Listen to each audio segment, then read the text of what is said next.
Here at the Intercontinental, I'm giving a workshop for Vodafone Global, a conference on self-leadership. I'm going to teach them Aristotle's method of ethos, pathos, and logos.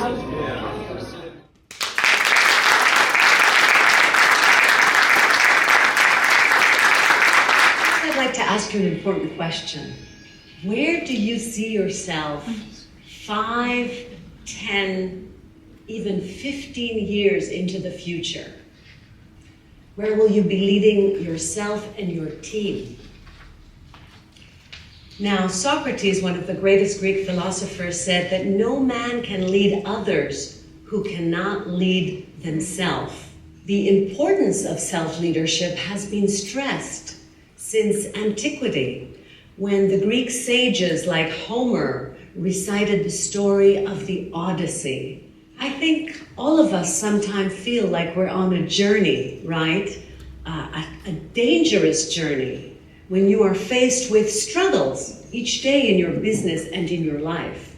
If it's not one thing, it's another. Now, what is self-leadership? We talk about self-leadership, but let's be more specific.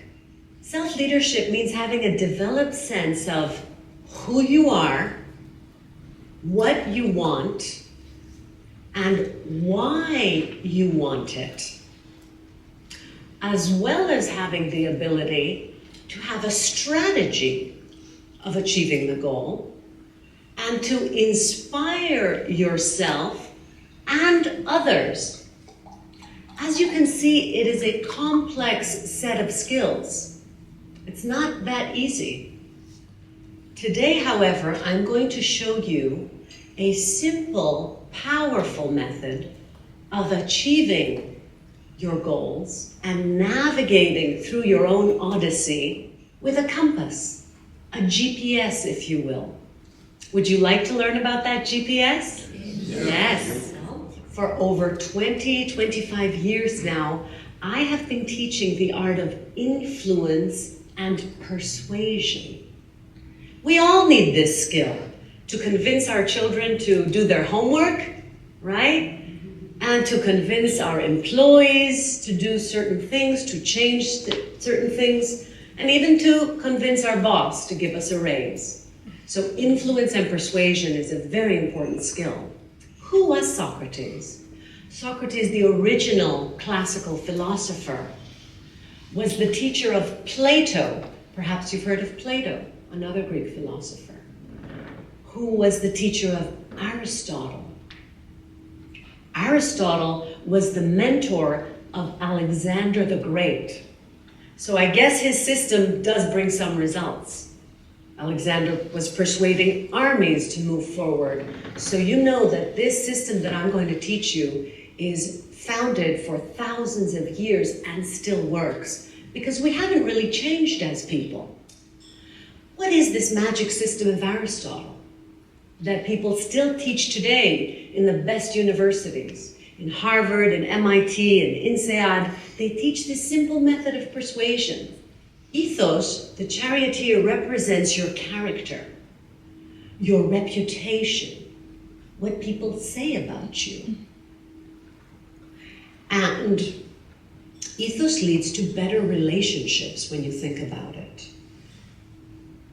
It's more empowering when you have ethos. When you know that you are standing with your principles, you will have more confidence, right? You will be able to stand up if you know that you're right. Ethos works everywhere. I mean, think about it. Who would you like to work with? A person with ethos or not? Who would you prefer to employ? A person with ethos or just talent?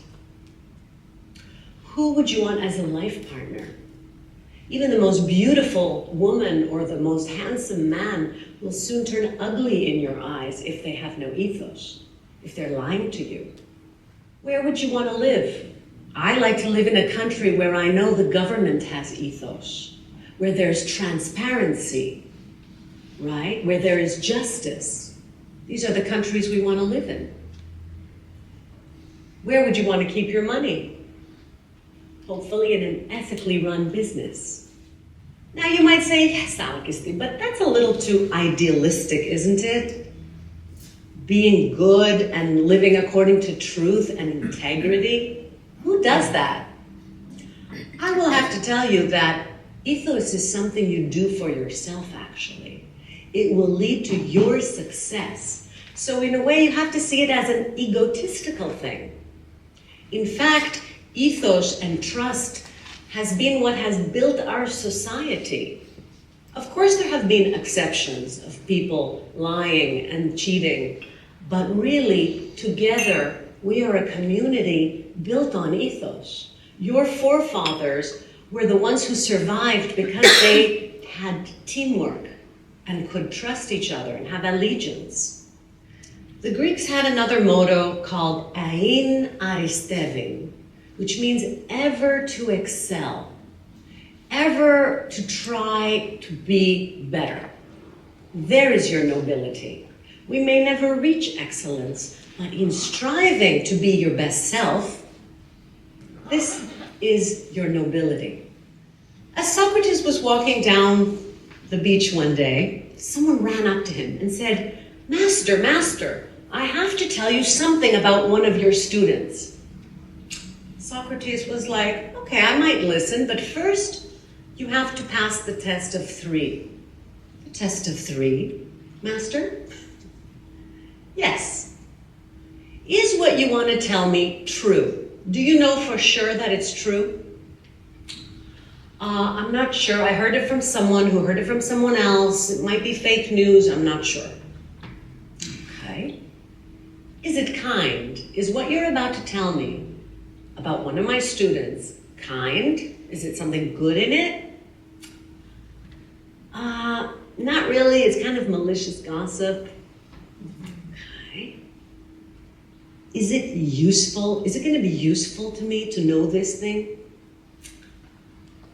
Not really. Nothing practical there for you. Okay, Socrates says, so it's not true, it's not kind, it's not useful, I'm not interested.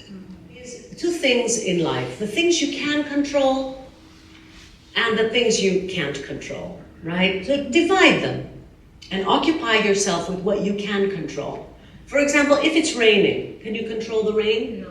So that's out of your control. What else is out of your control? The past is out of your control.